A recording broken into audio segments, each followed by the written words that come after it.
Hello, I'm Marcus Alton from the tribute website brianclough.com, and this episode of The Green Jumper tells the inside story of my special Cloughie book, Brian Clough, The Lost Tapes. It's a book which lifts the lid on a fantastic treasure trove of Cloughie stories, and it's supporting some good causes as well. You'll hear the memories of some of the people involved along the way, and there's also a competition to win a signed copy. But first of all, the background to the book, and where better to start than the podcast for the Retro Football Network, where I was invited to talk to host Gary Cook. I want to talk about your latest book, because if people don't know, you have written 5 books now about the great Brian Clough. Tell us about your latest one, yes. The Lost Tapes, That's which right. I've read. Yeah. And what did you think? Now, I've said this before when I've had people on, and I don't say it just to flatter my guests or anything like that. I really enjoyed it. Great. And there's parts in it as well that I actually remember. You talked about the phone-ins. There's some that I actually remember. Yeah. So where did this come from, the Lost Tapes? Yes, well, it goes back to the pandemic. I was a key worker at the time, reporting as a radio journalist on the various tragic events. And as a bit of a distraction, I decided to have a sort out of all my memorabilia and what have you that I'd collected over the years. And I found some old boxes, and it was like finding a treasure trove of Cloughie stories. It was a box of tapes, some cassettes, mini discs, an old VHS video as well, plus a box of old newspaper cuttings. And unfortunately, I'd still got a little mini cassette player that I could play these cassettes on. The quality wasn't particularly good, and a small mini disc player that I'd still got. But listening back to these recordings was a real special bit of, like stepping back into a special bit of history, really. And so I thought, going through all this, it really needed preserving and presenting in an interesting way, a bit of a curation, if you like. There are a lot of stories in there that are in print for the first time. Now, one of the chapters in the book looks back at Cloughie's first full-length radio phone-in.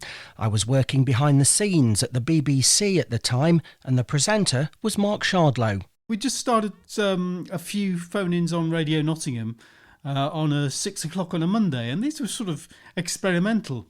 And Gary Birtles was one of the regular guests, and I think probably after about a year or so, we started to try and angle Gary to get Cloughie to come on and be a guest, because he was made for that sort of show, wasn't he? He would have been the phone-in king if phone-ins had been around 20-30 years earlier. He would have been fantastic. And Gary was trying, and then one day he came with the news that Mr. Clough will be happy to come along and do the phone-in, his first phone-in. He went on to do some more at the commercial station down the road, but this was his first. So there's great excitement at the time, and a real buzz around the newsroom that, wherever Brian Clough went, Nottingham or anywhere at that time, there was always a buzz, even though he finished, he had the aura about him. And it was a great day. How apprehensive were you ahead of it? Well, very apprehensive, because, I've grown up watching Brian Clough from a kid back in the 70s when he started to work on TV. And the one thing you knew about him, that he was completely unpredictable. He was volatile. He was very contrarian, and you really did not know what you would get. You could get gold or you could get nothing. And you did not know how quiet he'd behave. He could be quiet. He could take over the whole show. And I think as a presenter, you knew you had to be on your mettle, and you knew you had to have lots of scenarios. I think when you're presenting a programme, you're trying to come up with, before the programme starts, what do I do if A happens? What do I do if B happens? So there's lots and lots of going over, like what happens if. But of course, when it happened, we didn't need any plan B, C, D, E, F, G, H, I or J. It was all plan A, and it was all Brian Clough. The book has attracted quite a bit of media attention. Notts TV invited me onto their evening show, Notts Today, where I spoke to presenter Al Booth. So you've already written, is it four? Four books so far. This is the fifth, yes. It just brought back so many great memories, and it sort of, I realised that we miss those colourful opinions that he had on things when so many managers, football managers these days, give bland answers and what have you. I think Martin O'Neill said he could talk about dog walking in a team talk and people would listen, Yeah. So, that's how it all came about. I mean, you kind of want to ask what made him so unique, but it's like asking why is comedy funny, isn't it? It's like, It's just magical. It's just that charisma, probably the most charismatic football manager there's ever been. But he played the beautiful game the beautiful way, really. Nice passing football, no answering back to referees. And that's another thing that came out of the tapes. He was giving opinions on issues that are still relevant today, such as player discipline. He said sometimes it was a bit tough asking a big strapping defender to step in line. And one of his quotes was, "I thought Larry Lloyd was going to belt me and I'd end up in the River Trent." But that wouldn't have bothered me because I had a path I used to walk across the Trent. It was just classic stuff. And there are lots more classic quotes I've uncovered thanks to the lost tapes. One of them was highlighted on BBC Radio Nottingham's evening sports show when I spoke about the book with presenter Aaron Verma.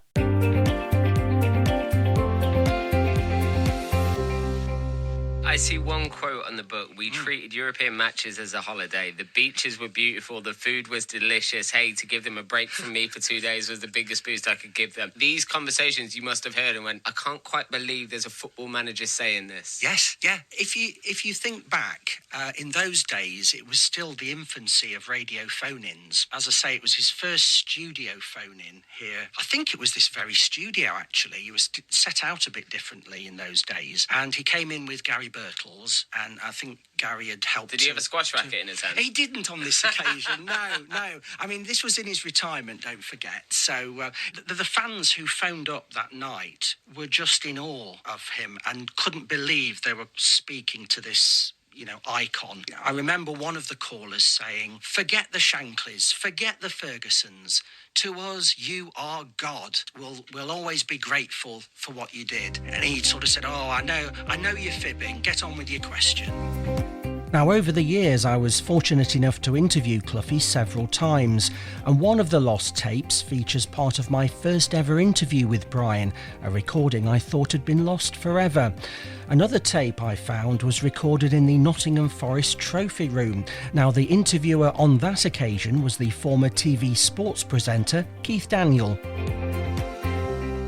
I think anybody who ever interviewed Brian would say that there was that balance that was always in any interview, because there was that slight element of unpredictability with him.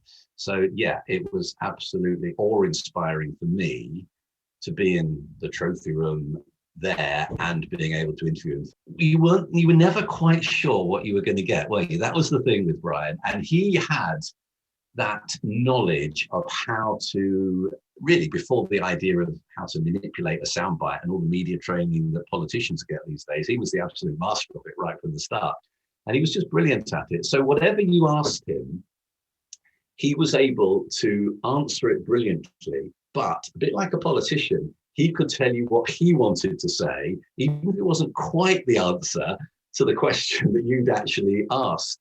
But he had the ability to communicate with people at any level and could reach out and press the buttons that would motivate people.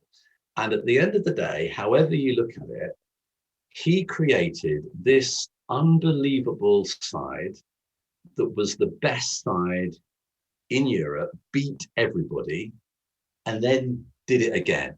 And interviewing Brian in the trophy room with all that silverware there that was, nearly all of it down to him, was just a huge part of my career that was a privilege, actually, to be honest. Let's be honest, I would have paid to do that, and actually I was getting paid to do it. So it was just a privilege, absolute privilege.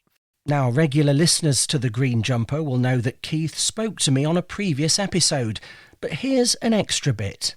Well, his interviews were the highlight of, personally, my broadcasting career, because he was inspirational. And sometimes when I'm working with executives now, they say, who are the best people you ever interviewed?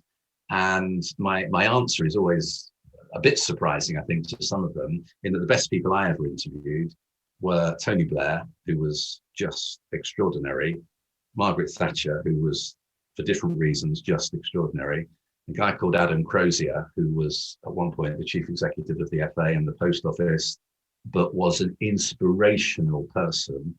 But number one, by a long chalk, was Brian Clough.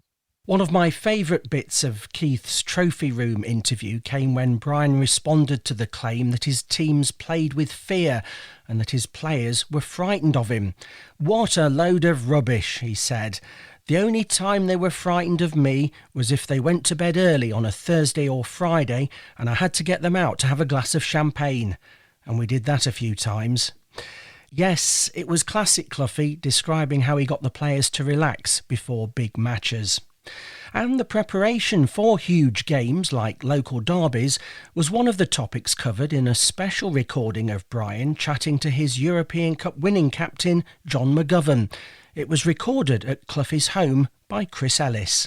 Yeah, it was so strange, and say that the more I think about it, the more it comes back to me. I mean, I couldn't tell you what he was wearing, but I remember just kneeling down on this floor. So Brian and John were on a sofa, and then obviously I had to sort of sit between them. I think the only way to do it was to sit on the floor, and it was in the days where, I mean, I can't remember what piece of device it was recorded on, but now it was. But now you have little things called, I mean, the listeners perhaps won't know, but you have Zooms and things, and they're really compact. But this would have been a real big chunky thing.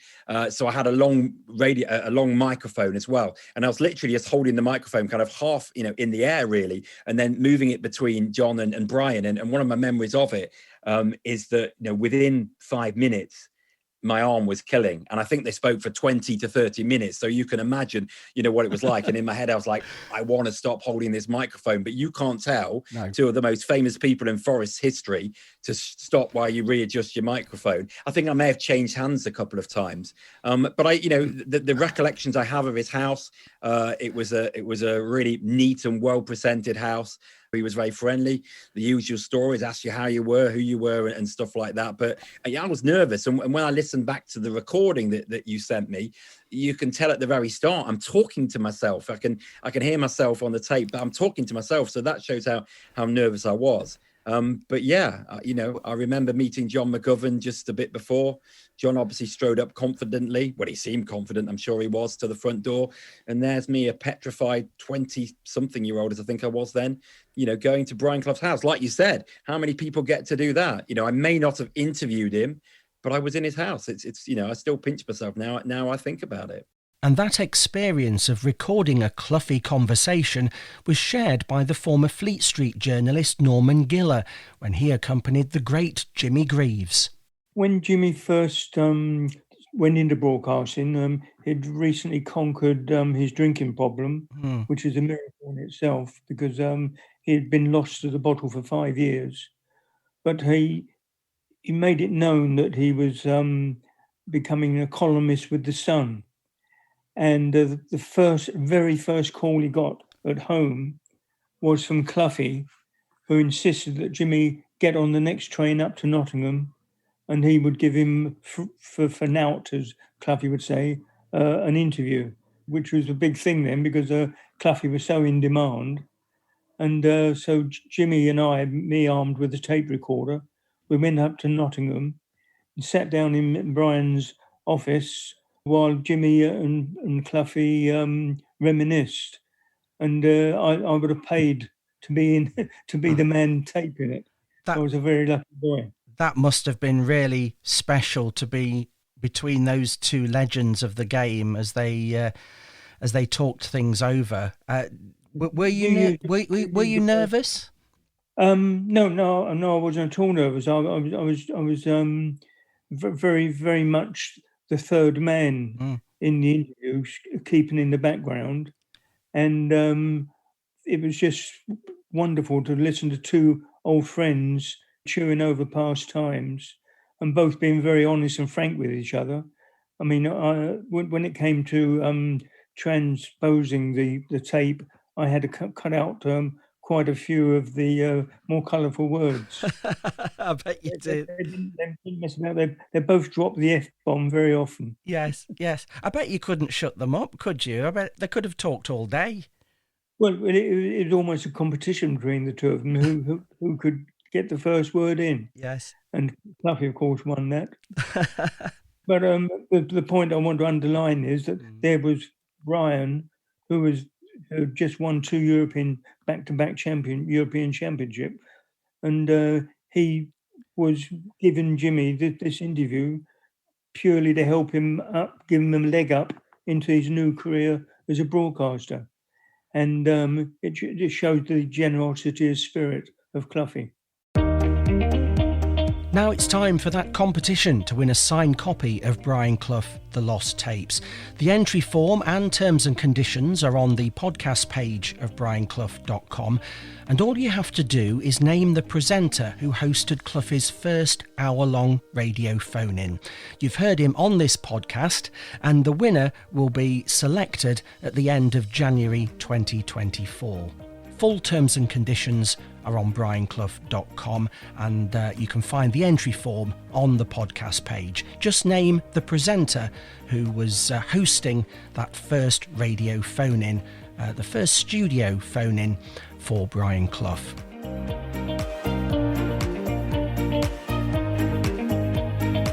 Now, talking of radio, here's another excerpt from my chat with the BBC's Aaron Verma.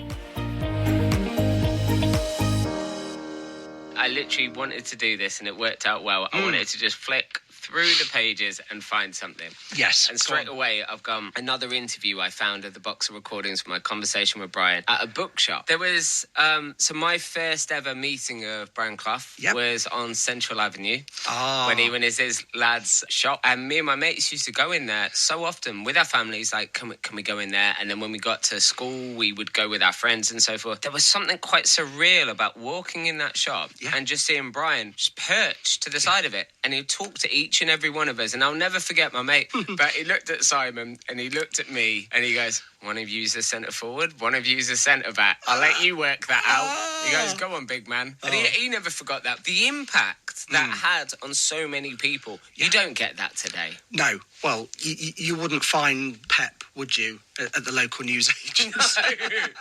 No. I mean, I know Cloughie had retired by then, but I remember too going into that newsagents, and he just loved the interaction with people. It spoke volumes about his connection with the fans.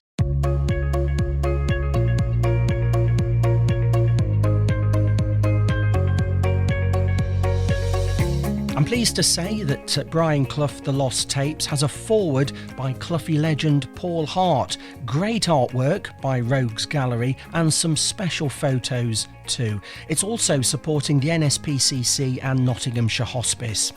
Now, as well as being available at bookshops, you can buy signed copies at brianclough.com, and I can sign it for you personally. If there's a specific name you'd like mentioned, I can add that as well.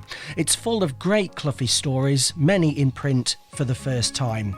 Here's Keith Daniel again. What Brian had that incredible ability to do was to say something and create the finish, the out, that was priceless. You didn't need to go on anymore because you knew what you had was gold dust. He just was a media natural, and for all his faults, and there were many, in my view, he was one of a very, very select group of people I've ever met who you would absolutely say was a genius. Now, before I go, I'd just like to thank BBC Radio Nottingham, Notts TV and the Retro Football Network for inviting me to talk about the book and for some of the audio clips in this podcast. And of course, thanks to you for listening. I hope you can join me again soon for more memories of the great man in the green jumper.